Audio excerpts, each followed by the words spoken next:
Welcome back to the AB Scout Project. I'm Krager, this is off Bravo, and today we're starting off with the Walmart exclusive Legacy United Star Raider, used to be Seeker Cannonball, and he looks pretty neat. Get a little spin here so you can see all the stuff on him. We'll get into more detail about the stuff here in a sec. This is based off the crankcase mold that was based off the skids mold. So yeah, this thing's been used a lot. Still has crankcase's gun back there, which is reminiscent of the original Cybertron Cannonball.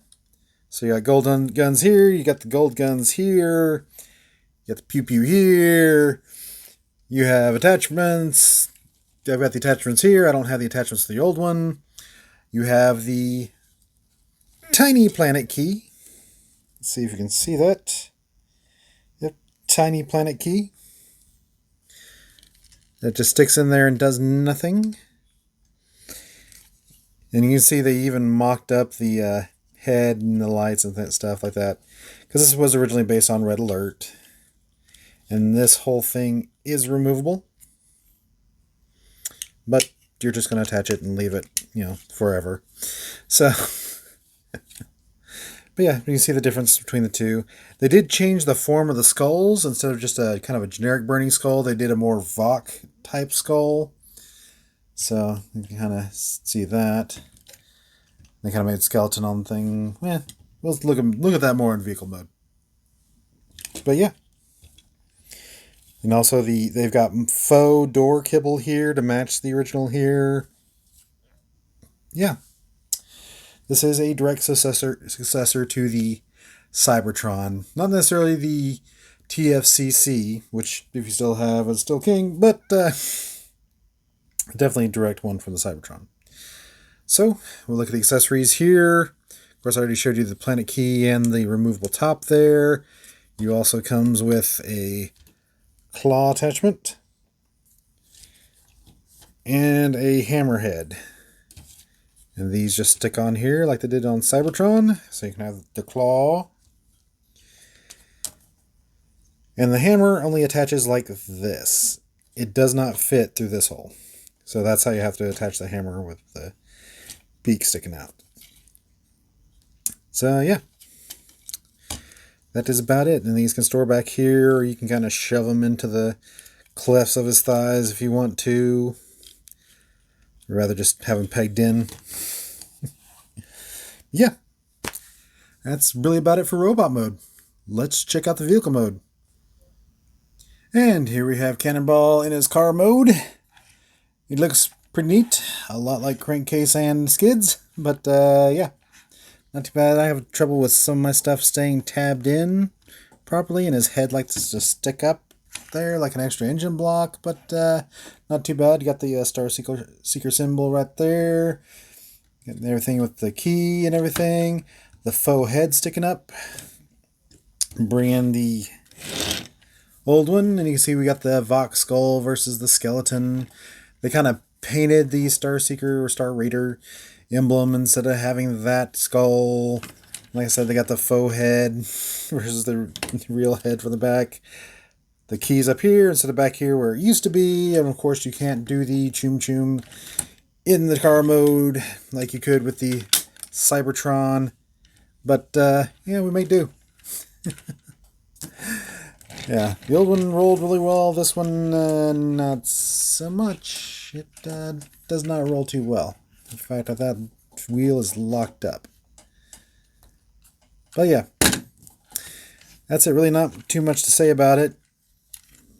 Folds up pretty well like the original skids mold and all the subsequent molds that were made from it. A lot of molding on the case. Not a lot's original. So they did do a lot of work on it. I'll give them that. But yeah. All right, let's do our final decision. So, is this our new IDW G1 Cannonball? I'm going to say yes, just because for playability, just because you've got more posing options here, and also when the guns are deployed on the original Cannonball, all this becomes a giant mess of collision. So, just for a better toy, get the brand new one. All right. Of course, if you have the TFCC, keep the TFCC, because that's actually what was in the TFCC comic book. But for those of us that don't have the TFC, or the Botcon, sorry, the Botcon, get this one. All right, on to the next one. Finally, for today, we've got the Botcon Classics Nemesis Prime. Yes, this is an old one. And this just came about because I was like, hey, I want a better Nemesis Prime than the Amazon Power of the Primes. So I looked into getting the Siege version that I declared the winner. Yeah, the cheapest I found was $115. So I spent $75 and got this guy. And he looks really good. I actually do really like him, and this is a good excuse to keep the Classics mold on the shelf. But overall, he looks really good. And really, the only complaint I really had about this mold was just this arm kibble. Like, I just don't like that most of the cab is hanging off his arm. But other than that, it is a pretty solid mold. And for size comparison, here he is with Earthrise. And you can see they're just neck and neck. They're same height. So it works really well with the Siege scale. Go ahead and pull that up and show you the original version. You see what it looks like in the original Prime colors. You see my copy has been pretty well loved, and I don't have the shotgun for it, but yeah, it looks really cool actually. So this is a really fun mold. It just didn't win anything just because it doesn't meet any comic or any type of media appearance.